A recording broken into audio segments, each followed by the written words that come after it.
कोल्हापूर जिल्हा परिषद व पंचायत समितीच्या निवडणुकीच्या पार्श्वभूमीवर कागल तालुक्यातील जिल्हा परिषद व पंचायत समिती उमेदवारांच्या प्रचारार्थ कागल तालुक्यातील नानीबाई चिखली येथे उद्या भव्य निर्धार सभा आयोजित करण्यात आली। सभेची जय्यत शिवसेना नेते संजयदादा मंडलिक यांनी जय्यत केली। याची माहिती युवा नेते ॲडव्होकेट वीरेंद्र भैया संजय मंडलिक यांनी दिली आहे। कागल तालुक्यामध्ये चिखली या ठिकाणी आपल्या लाडके उपमुख्यमंत्री एकनाथ शिंदे साहेब यांची सभा होणार आहे उद्या दुपारी 4 वाजता। तर मुळात काही दिवसापूर्वी जेव्हा नियोजन करण्यात आलं होतं त्यावेळी बोरोडेपासून चिखली अशी रॅली आम्ही पहिला ठेवणार होतो आणि त्याच्यानंतर सभा चिखलीमध्ये आयोजन करणार होतो, पण अजितदादा यांचं आकस्मिक निधन झाल्यामुळं आम्ही रॅली कॅन्सल केलेली आहे आणि फक्त आपण चिखली या ठिकाणी एक मोठी सभा तिथं आयोजन केलेली आहे। आता आपण चिखली कागल तालुक्यातील चिखली जिल्हा परिषद मतदारसंघामध्येच काही सभा आयोजित केली। कागल तालुका जर आपण विचारात घेतला तर कागल तालुका हा विस्तारलेला तालुका आहे।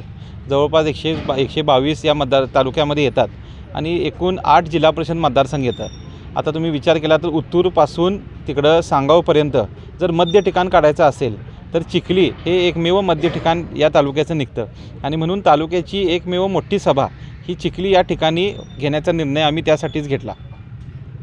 आता एकंदरीत बघितलं तर महायुतीचे सगळे नेते हे कार्यकर्त्यांसाठी ग्राउंडला उतरतात, सभा घेतात। या सभेमुळं आपल्याला जिल्हा परिषद पंचायत समिती निवडणुकीमध्ये नेमका काय फायदा होणार आहे का? नाही, 100% आपल्या सर्वांचे लाडके उपमुख्यमंत्री एकनाथ शिंदे साहेब जेव्हा निवडणुकीला आलेले आहेत, निश्चितपणानं त्याचा फायदा हा शिवसेनेला व महायुतीला झालेला आहे। शिंदेसाहेब आता नुकतं झालेला महानगरपालिकेच्या निवडणुकीतसुद्धा आले होते आणि तुम्ही बघू शकता की शिंदेसाहेब आल्यामुळं आपल्याला महायुतीची सत्ता तिथं आली। शिवसेनेचे आपले अनेक नेते तिथं निवडून आले आणि निश्चितपणानं शिंदेसाहेबांच्या येण्यानं जिल्हा परिषदच्या सगळ्या उमेदवारांना आणि पंचायत समितीच्या सगळ्या उमेदवारांना 100% फायदा होणार असा मला विश्वास आहे। शिंदेसाहेब उद्या येत आहेत, कसं नियोजन आपलं झालं?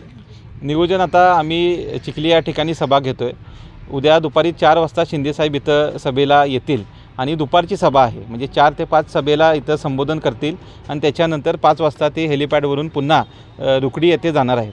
त्यामुळं सभेचे नियोजन अत्यंत चांगल्या पद्धतीनं घेण्यात आलेलं आहे। सगळे उमेदवार आमची इथं येत आहेत आणि सगळ्या तालुक्याची लोकं ही 100% येणार, पण चिखली येथे सभा होत असल्यामुळं चिखलीचे ग्रामस्थ आणि चिखली मतदारसंघाचे लोकं ही जास्तीत जास्त या सभेला येणार आहेत असं मला निश्चितपणानं सांगावंसं वाटतं। काही नेत्यांच्याकडून कागल तालुक्यातले आरोप देखील करण्यात आला की ही संपूर्ण तालुक्याची लोकं येऊन इथं गर्दी केली होईल, चिखलीचीच लोकं असतील असं काय नाही, प्रामुख्याने काय सांगा? नाही, चिखलीची लोकं तर घर टू घर येतील। उद्या चूल बंद ठेवून मला वाटते चिखलीची लोकं या निमित्त सभेला येतील आणि ते आपली टीका मला वाटते भाजपची ह्यांनी ती टीका केली होती। तसं म्हटलं तर भाजपची एक सभासुद्धा नगरपरिषदेची चंदगड नगरपरिषदेची एक सभा होती, त्यावेळी शिवाजी पाटील साहेबांनी आपल्या राज्याचे मुख्यमंत्री आपले फडणवीस साहेब यांना त्या सभेला आणलं होतं। त्यामुळं सभेला नेते हे येतच असतात आणि मुळात शिंदेसाहेबांच्या बाबतीत बोलायचं झालं तर शिंदेसाहेब हे कार्यकर्त्यांमधून घडलेले नेते आहेत।